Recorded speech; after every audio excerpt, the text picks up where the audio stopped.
Okay, a couple things before I start this review. This guy looks like Dane DeHaan. I mean, come on. He looks like Dane DeHaan. Also, this scene reminds me of a scene from Beauty and the Beast, right here. Then go ahead and starve!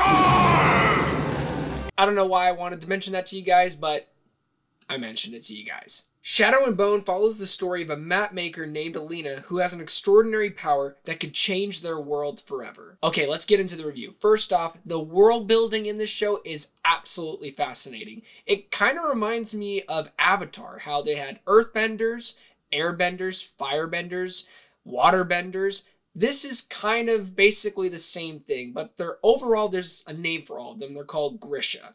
And I believe I'm getting this right. I do not know the lore. I've never read the books. I'm just basing it off the series. But this is the following that they have for each of the magical Grisha power users. There is Corpo Alkai, which deals with the living and the dead, the Ether Alkai, which deals with natural elements, and the Matter Alkai, which involves manipulating materials like glass, metal, textiles, and chemicals. I read that off Fandom, and thank you so much for that website. And speaking of storytelling, all of these characters in this show have purpose. And I think with the world building and how well they were pacing that and how I wasn't really confused, I wasn't confused with these characters. And that's really, really props to the show writers and the people that were editing all of this. It just makes complete sense because sometimes you have characters that are just, oh, they're the comedy relief, but they don't really serve a purpose. They're just there to make you laugh. But no, every single character in this show had a purpose, except for one,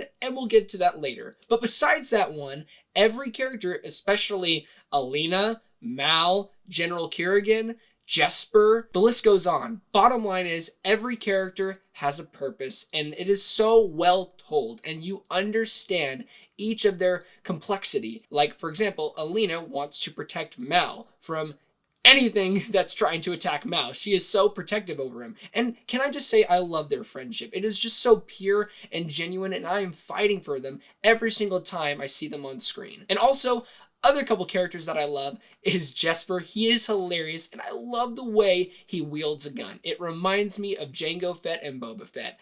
It's just so freaking dope. And the last character that I want to do a shout out for is Inej. She is just so cool. The first time we see her, I was just like, can I get a spin-off show based on her life? I don't know, random thought, but I just thought her character was very well done, really cool, very mysterious, and there is just so many layers behind that character, and she's one of my favorites. And the last two things that I really enjoyed was the cinematography and the action. Now to get to the negatives, there are only two.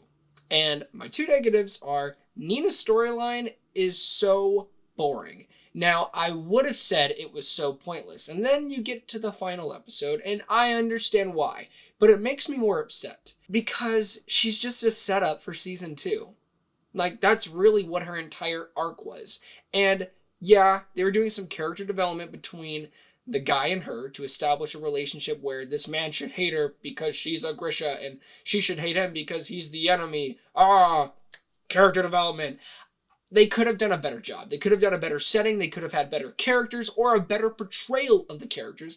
But I was just completely taken out of it and bored. And every single time we got to their scenes, I was checked out. And the last negative that I have is that I kind of wish this show was 10 episodes. I feel like there were certain moments with characters when they made decisions that it didn't feel really true to their character. It felt like a split decision to just move the story further along because it needed to pick up speed, when they could have added 2 more episodes to make these certain decisions more believable. And I love it when shows do that. And not to say that the show is bad or bad pacing, it just could have had more breathing room. Overall, Shadow and Bone is a fantastic fantasy show, and if you have nothing to do on any given day, this is a great show to watch, and you should check it out. I'm going to give Shadow and Bone a 9 out of 10. Thank you guys so much for watching my review. It really means a lot. Please, please don't forget to like and subscribe and tell all your friends about my channel, and don't forget to be blessed.